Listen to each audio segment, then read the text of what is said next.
kita diciptakan untuk tujuannya. Ya, saya diciptakan untuk tujuannya Tuhan. Bapak Ibu Saudara diciptakan untuk tujuannya Tuhan.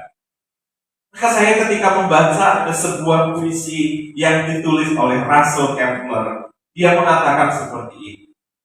Kehidupan tidak akan pernah bisa dimengerti kalau kita tidak memulainya dengan Tuhan.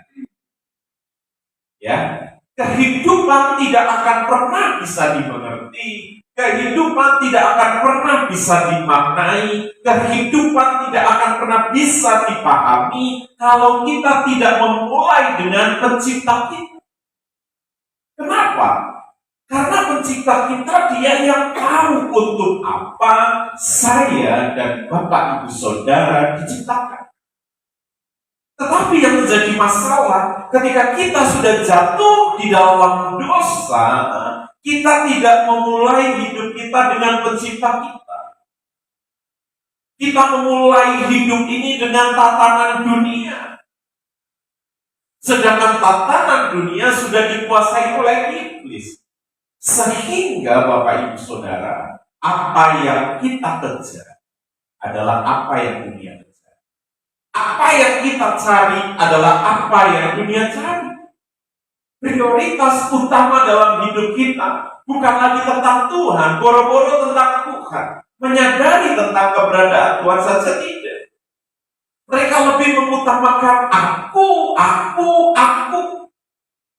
Bagaimana aku bisa meraih dunia ini dengan segala isinya untuk diri. Padahal kita diciptakan untuk Tuhan dan untuk kemuliaan. Karena ada satu waktu di mana nanti ketika terjadi pemulihan kembali atas kehidupan orang-orang yang percaya kepada Tuhan, bahkan di penghakiman akhir, setiap lutut akan bertelut mengaku Yesus Kristus adalah Tuhan. Mungkin hari ini kita belum melihat semua orang mengakui bahwa Yesus Kristus adalah Tuhan. Dari sekian miliar orang, Bapak Ibu Saudara terpilih menjadi orang-orang yang percaya kepada Tuhan, mengakui Tuhan sebagai Tuhan dan Juru Selamat. Tetapi dari 3 miliar orang Kristen kurang lebih di seluruh dunia, orang yang sungguh-sungguh menjadikan Kristus sebagai penguasa tunggal dalam hidupnya tidak begitu banyak, Bapak Ibu Saudara.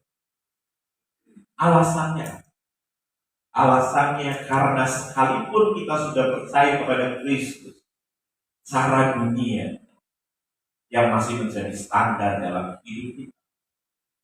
Sekalipun Kristen, apa yang dikejar dunia masih kita kejar. Prioritasnya belum Tuhan. Prioritasnya masih dunia. Memang kita masih hidup di dunia, kita butuh uang, kita butuh pekerjaan, kita butuh usaha. Itu harus. Semua harus kita lakukan, semua harus kita kerjakan, karena kita masih hidup di dunia. Tetapi orang-orang yang mengakui bahwa Kristus adalah penguasa tunggal dalam hidupnya, dia akan terus belajar untuk bertanya kepada Tuhan, kenapa kamu ciptakan? Maka kalau Bapak Ibu Saudara membaca beberapa buku yang saya rekomendasikan untuk Bapak Ibu Saudara baca, salah satunya Bapak Ibu Saudara bisa membaca Purpose Driven Life, kehidupan yang digerakkan oleh tujuan. Atau ada beberapa buku tentang mengubah kebiasaan. Ya,